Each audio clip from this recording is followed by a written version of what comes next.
திருடிட்டானா அடிக்கிறதுக்கு நீ யார் முதல்ல? மணிமாறன் உள்ளே வந்தோன்னே அந்த லேடிஸ் எல்லாம் முதல்ல அனுப்பி விட்ருக்காங்க. நீங்களாம் வீட்டுக்கு போங்க, நாங்கள் விசாரிச்சுட்டு வர்றோன்னு. எல்லாரும் சொல்லியிருக்காங்க, பெண்களும் சொல்லியிருக்காங்க, மணிமாறனும் சொல்லியிருக்காரு, ஐயா நாங்கள் திருடுறவங்க கிடையாது, நாங்கள் பேப்பர் போடுறவங்க. கேட்கனாது இல்லாத குடும்பம்னு முடிவெடுக்கிறது தானம்மா. உங்களுக்கு வந்து குரலற்றவன் குரல் மனிதன் என்ன பண்ணிட போகிறான்னு.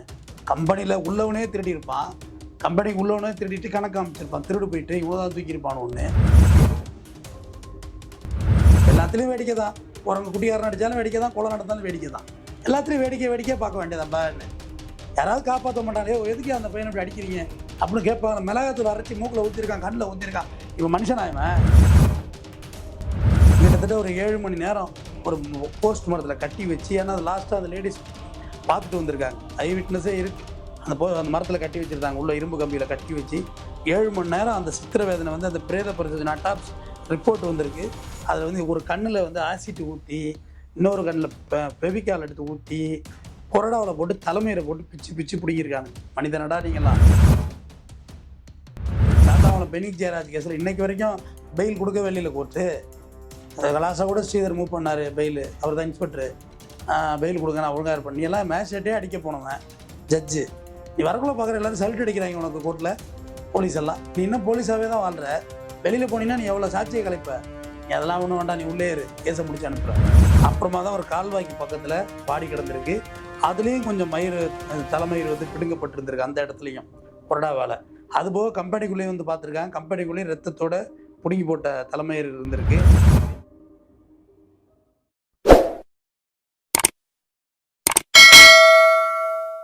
மெட்ராஸ் டவுன் பஸ் நேயர்களுக்கு வணக்கம். இன்றைக்கு நேர்காணல்ல நம்ம கூட இணைச்சிருக்காங்க வழக்கறிஞர் மற்றும் அரசியல் விமர்சகர் திரு தமிழ்வேந்தன். வணக்கம் சார். வணக்கம். அதாவது பரபரப்பான ஒரு கிரைம் நியூஸ் இப்ப போயிட்டு இருக்கு. அதாவது பட்டியலின சமூகத்தை சேர்ந்த ஒரு இளைஞர் ஒருவர் வந்து திருட்டு அந்த குற்றம் சாட்டப்பட்டு அவர் வந்து தாக்கப்பட்டிருக்கிறாரு அப்படின்னு பிரேத பரிசோதனை அறிக்கையில வந்து தெரிய வந்திருக்கு. ஸோ இப்படி ஒரு இஷ்யூ வந்து ஏன் நடந்தது, இதோட பின்னணி என்ன? நான் இது 2010 கேரளாவில் மதுன்னு சொல்லிட்டு ஒரு விஷயம் நடந்துச்சு, போட்டு பாருங்க. அவர் வந்து ஒரு யாசகம் கேட்டு தான் அவர் வீட்டுக்கு போயிருந்தார். இத்தனைக்கும் அவங்க வீட்டில் பிள்ளைங்கள்லாம் பட்னியாக இருந்திருக்கு. அவர் கொஞ்சம் பார்க்குறது ரொம்ப டஸ்டியாக இருந்தது தொட்டு அவர் அப்படியே ஒரு மரத்தில் கட்டி வச்சு அடித்து வயிற்றில் பிரேத பிரச்சனை, ஒரே ஒரு சாப்பாடு கூட அவர் வயிற்றில் இல்லை. அதை தான் மறுபடியும் 2025 இங்கே தமிழ்நாட்டில் அரங்கேறி இருக்குது. இந்த கொடூர சம்பவம் அரங்கேறிய இடம், இவர் இறந்தவர் மணிமாறன், 26 வயசு, ஒய்ஃப் ஆஃப் விஜயலட்சுமி. 1 மாதத்துலாம் குழந்தை இருக்குது. இவங்க வந்து அந்த பகுதிகளில், ரெட் ஹில்ஸ் அந்த பகுதிகளில் வந்து பேப்பர் பொறுக்கி, பிளாஸ்டிக் பொறுக்கி வாழ்கிற ஒரு வாழ்வியல் வாழ்ந்திருக்காங்க. இவரோட வீடு எங்கே இருக்குன்னா, ரெட் ஹில்ஸ் பக்கத்தில் காட்டுநாயக்கன் நகர், அங்கே தான் இவர் வசித்து வந்திருக்கிறாரு. இவர் வந்து கோணிமேடு, சிப்காடு பகுதியில் பிளாஸ்டிக் பொறுக்கிட்டு இருந்திருக்காங்க, அந்த உள்ள கம்பெனி சுற்றி உள்ள பகுதிகளில். இவர் மட்டும் இல்லை, இவரோட சேர்ந்து ஒரு 6-7 லேடிஸும் சேர்ந்து பெண்களும் அது வாழ்வியலே அதுதான். பேப்பர் பொறுக்கி, இல்லை பிளாஸ்டிக்கை பொறுப்பி, அது தேர்ற ஜாமானை போட்டு, என்ன கோடியாக வந்துடுற போது தேர்ற ஜாமானை போட்டுட்டு மற்ற ஜாமான் பாட்டிலு இது மாதிரி கொண்டை போட்டுட்டு காசு வாங்குறது தான் அவங்களுடைய வாழ்வியலாக இருந்திருக்கு.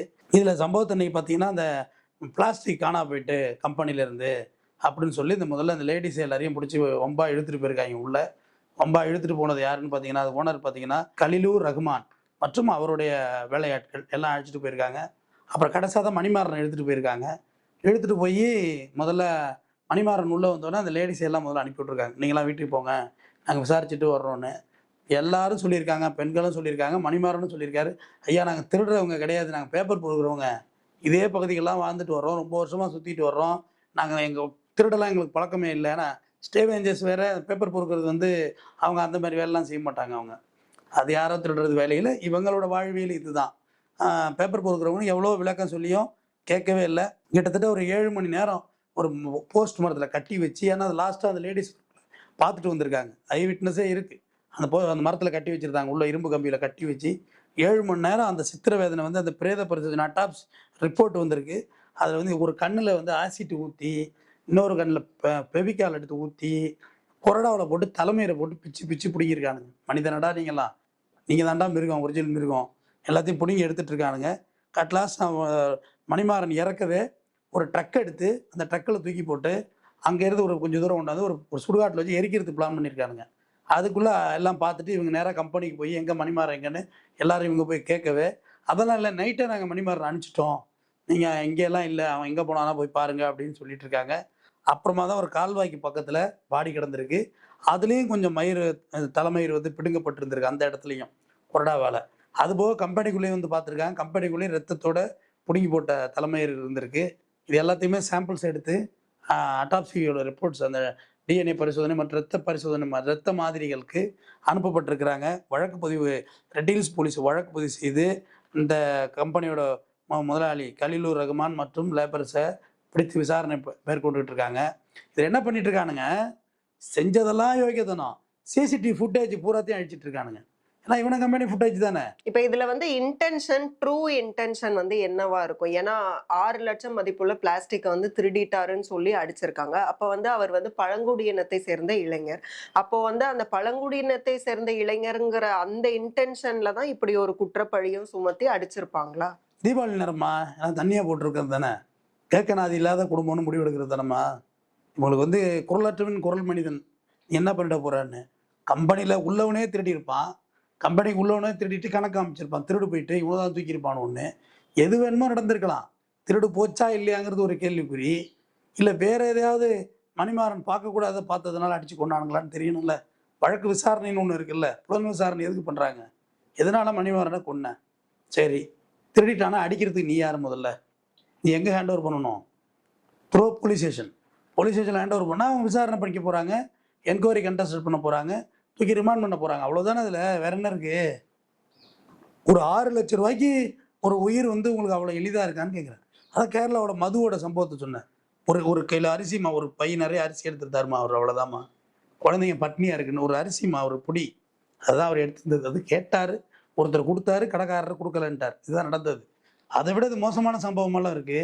விடிய விட சித்திர கொரடாவில் போட்டு பிடுங்கிறதுனா எவ்வளோ வலி, அவரோட பெயின் எவ்வளோமா இருந்திருக்கும். அதில் பிடிச்சி இப்போ ஆசிட் எடுத்து கண்ணில் ஊற்றி அதை அந்த அட்டாப்சி ரிப்போர்ட்டில் இருக்குது பாருங்கள், திராவகத்தை எடுத்து ஊற்றிருக்காங்க கண்ணில், ஃபெவிகால் எடுத்து வாயில் ஏற்றி ஸ்டஃப் ஏற்றுற மாதிரி ஏற்றி இந்த மாதிரி கொடுமைப்படுத்தி கொண்டு இருக்காங்க. டைரெக்டாக கொலை கூட இல்லை, கொடுமைப்படுத்தி கொண்டு இருக்காங்க. அப்போ கேட்க முடியாத ஒருத்தவங்கிற தொட்டு தான் நீங்கள் இந்த வேலையை பார்த்துருக்கீங்க. கேட்க முடிஞ்சவனை பண்ண முடியுமா?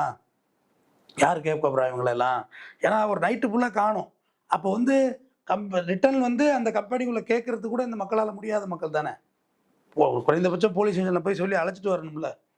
அழைச்சிட்டு வந்திருந்தா இந்த சம்பவம் அப்படி நடந்திருக்காது. கிருஷ்ணகிரியில் கூட ரீசெண்டாக ஒரு குழந்தை காணாம போகுதுமா, ஏழை விட்டு குழந்தைம்மா. அவர் லேபர் கூலி தொழிலாளி. ஆக்சுவலாக அந்த குழந்தை வந்து வேற ஒருத்தன் கள்ளக்காதல் பண்ணிட்டு இருந்து அந்த குழந்தை பார்த்துருது. அது வாயும் திறக்கலை. அதுக்காக வேண்டியே அந்த குழந்தைய கொள்றானு கடத்திட்டு போய் கர்நாடகா வண்டியில் கடத்திட்டு போய் ஒரு பெட்ரோல் பங்கில் அந்த வண்டி நின்றுச்சு கிடச்சா கொலை பண்ணுறானோ. நைட்டே போலீஸ் ஸ்டேஷனில் போய் சொல்கிறாங்க, என் மாதிரி குழந்தைய கடத்திட்டு போயிட்டான், நீ பெரிய கோடீஸ்வரன், உங்கள்கிட்ட குழந்தைய கடத்திட்டு போயிட போகிறாங்க அப்படின்னு பதிலளிச்சாங்க. அந்த நேரத்துக்கு போலீஸ் மூவ் ஆகியிருந்தாலே அன்றைக்கி அந்த குழந்தை செத்துருக்காது. தொடர்ச்சியாக பழங்குடியினத்தை சேர்ந்தவர்கள் வந்து தாக்கப்படுறாங்க, அதுவும் இந்த மாதிரி ஹியூமனிட்டியே இல்லாமல் தாக்கப்படுறாங்க அப்படிங்கிற நியூஸ் எல்லாம் பார்க்குறோம். அப்புறம் இதுக்கு வந்து ஒரு தீர்வுங்கிறது என்ன இருக்குது?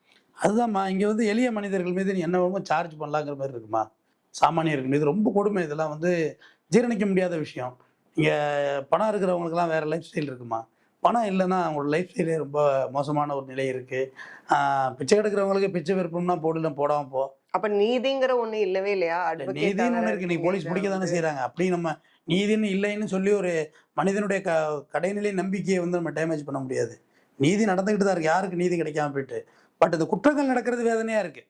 அஜித்குமார் நம்ம வந்து போலீஸ் அடித்து கொலை பண்ணதை பார்த்தோம். அது எவ்வளோ பெரிய கொடுமை, அது எவ்வளோ பெரிய கொடூரம். இவனை பிளாஸ்டிக் கம்பெனிக்காரரை காட்டு பிராண்டி பசங்க. அஜித்குமார் அடித்தது போலீஸ், நியாயம் இல்லாது தானே. சாத்தாங்குளத்தில் அடித்து பெண்ணிக் ஜெயராஜை கொண்டது போலீஸ். அப்போ நீதியை நிலைநாட்ட வேண்டிய பேசரிக்கு உள்ளவங்களே இந்த இல்லாத வேலையை பண்ணுறாங்களேங்கிறது தான் எனக்கு வருத்தத்துக்குரிய விஷயம். பாதிக்கப்பட்டவர்களுக்கு நீதி கிடைக்கணும் அப்படிங்கிறது தான். ஆனால் தொடர்ச்சியாக அடுத்தடுத்து நடந்துகிட்டே இருக்குன்னா அதை தடுக்கிறது வந்து யாரோட வேலை? இல்லைம்மா, இப்போ கோர்ட்டில் தண்டனை ஆகிட்டு தான் இருக்குது கேஸ் எல்லாம். நீங்கள் வந்து பிணையில் வந்துடுறதுனாலையோ அதனாலையோ கோர்ட்டு தண்டனை கொடுக்காம போயிட்டுன்னு அர்த்தம் கிடையாது. கோர்ட்டில் கேஸ் எல்லாம் கன்விக்ஷன் ஆகிட்டு தான் இருக்குது, தண்டனை ஆகிட்டு தான் இருக்குது. ஏன் சாத்தாங்குளம் பெண்ணிக் ஜெயராஜ் கேஸில் இன்னைக்கு வரைக்கும் பெயில் கொடுக்கவே இல்லை கோர்ட்டு. கலாசா கூட ஸ்ரீதர் மூவ் பண்ணார் பெயில், அவர் தான் இன்ஸ்பெக்டரு. பெயில் கொடுங்க, நான் ஒழுங்காக இருப்பேன். நீ எல்லாம் மேஜிஸ்ட்ரேட்டே அடிக்க போனவன், ஜட்ஜு. நீ வரக்குள்ள பார்க்குற எல்லாரும் சல்ட் அடிக்கிறாங்க உனக்கு கோர்ட்டில், போலீஸ் எல்லாம். நீ இன்னும் போலீஸாகவே தான் வாழ்கிற. வெளியில் போனீங்கன்னா நீ எவ்வளோ சாட்சியை கலைப்ப. நீ அதெல்லாம் ஒன்றும் வேண்டாம், நீ உள்ளே இரு, கேஸை முடிச்சு அனுப்புகிற ஜட்ஜு. அப்புறம் இதை விட உங்களுக்கு எப்படிமா நீதியை நிலைநாட்டுறது? நீதி நிலைநாட்டுறதுன்னு இதுதானம்மா. அதெல்லாம் நடந்துக்கிட்டு தான் இருக்குது. நீதியெல்லாம் நிலைநாட்டப்பட்டு கொண்டு தான் இருக்குது. ஆனால் இந்த மாதிரி அக்கிரமங்கள் அட்டூழியங்கள் தடுக்கப்படணும். மனிதன்ட்ட இருக்க மனிதநேயம் அறவே அத்து போச்சு, அருந்து போச்சு. மனிதநேயமே இல்லை. பாயிண்ட் பர்சன்டேஜ் தான். கொஞ்சம் பேர் தான் மனிதநேயத்தில் இருக்காங்க. பட் அவங்களால வெளியே வந்து சர்வே பண்ண முடியறதில்ல. நமக்கு ஏன்டா வம்புன்னு போகிறாங்கம்மா, உண்மையிலே சொல்கிறேன். ஒருத்தவங்க ஆக்சிடென்ட் ஆகி கிடந்தாக்க ஒரு ஹியூமானிட்டியாக நீ என்ன செய்யணும்? குறைந்தபட்சம் ஒரு 108க்கு ஃபோன் அடிக்கணும் தானே. அது ஒரு பேசிக்காக முடியும் தானே எல்லார்ட்டையும். வீடியோ எடுத்துக்கிட்டு இருக்காம்மா, அவன் துடிச்சிக்கிட்டு இருக்கிறது வீடியோ எடுத்துக்கிட்டு இருக்கான். அப்போ இவங்ககிட்ட நீ என்ன ஹியூமானிட்டி எதிர்பார்க்கலான்னு இருக்கீங்க? இல்லாட்டி நமக்கு என்னன்ட்டு போயிடுறாங்க. நமக்கு ஏன் வம்பு? அதுதான் இந்த கவர்மெண்ட் மக்கள் காப்பீட்டு திட்டத்தில் ஒரு ஸ்கீம் கொண்டு வந்தாங்க. உண்மையிலேயே நல்ல ஸ்கீம் அது. நீ ஆக்சிடென்ட் ஆகி கொண்டு ஹாஸ்பிட்டல்லாம் சேர்த்து எடுத்தீங்கன்னா ஒரு 1,00,000 ரூபா கொடுப்பாங்க. நல்ல விஷயம் தானே இது, முன்னெடுப்பு தானே. என்ன திட்டம் அது? இந்த மக்களை காப்பு திட்டத்திலம்மா விபத்தாயி ரோட்டில் கிடக்குறாங்கல்ல, அவங்களை எடுத்துக்கொண்டு ரெஸ்கியூ பண்ணி சேர்க்கணும். சேர்த்தீங்கன்னா அவனுக்கு 1,00,000 உண்டு, கவர்மெண்ட் கொடுக்குது. அப்போ 1,00,000 கொடுத்து தான் ஹியூமானிட்டியை அதான் இப்படி கொடுத்து தான் பண்ணணுங்கிறது எவ்வளோ வேதனைக்குரிய விஷயம். சரி, வேற என்னதான் பண்ணுறது ஒரு அரசாங்கம்? அம்மா ஹைவேஸ்லாம் அடிப்பட்டா யாரும்மா அவங்கள தூக்குவா? அடிப்படுறோம்ல ஹைவேஸில், அது ரெஸ்கியூ ஃபோர்ஸ் வரணும், அந்த நேஷனல் ஹைவேஸ் அந்த பேட்ரோல் வரணும், வந்து நம்மளை ராடுலேருந்து மீட்கிறதுக்குள்ளே நம்ம இறந்துட மாட்டோம்மா. பிளட் லாஸ் ஆகிட்டே இருக்கலாமா.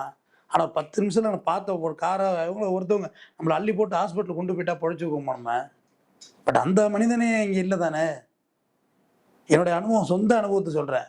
எங்கள் ஊரில் உள்ள ஒரு எங்கள் சொந்தக்காரர் நான் தான் மெட்ராஸ் வந்தோம். மேலவளவம்பேட்டைங்கிற ஏரியாவில் ஒரு டிராக்டரு பின்னாடி வந்து ஒரு லாரி அடிச்சிருந்தது.